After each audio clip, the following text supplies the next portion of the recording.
I moved here in 1987. I took a job transfer. I was working for Lockheed back on the East Coast and had an opportunity to come out here. When I got out here, I was very disappointed because a lot of the local streams were trashed. They were either barbed wire fenced off, dewatered, dry, full of trash and junk, and I was really very disappointed about the quality of the streams. I said, I thought California was supposed to be environmentally friendly, and So tell me about the kind of trash that you've seen in the Guadalupe River and also in Coyote Creek.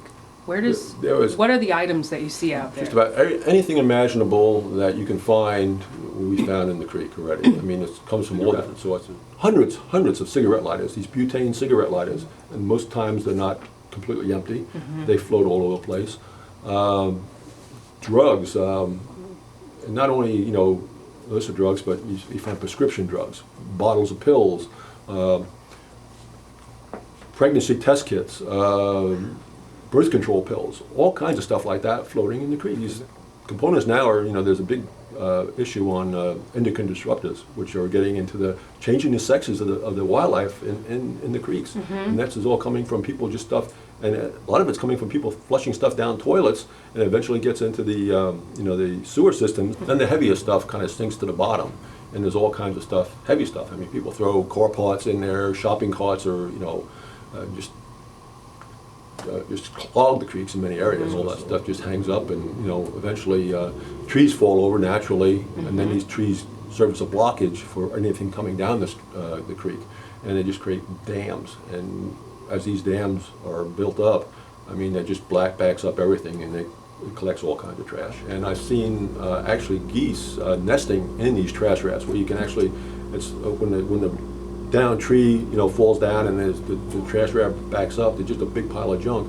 I've actually seen geese nests in those trash blockages right in the middle of all the junk, and it's just sad to see something like that the wildlife have to deal with that. I know there's a big effort to talk about storm drains, because a lot of the stuff that people throw out on the street eventually gets washed down the storm drain and into the creek that way.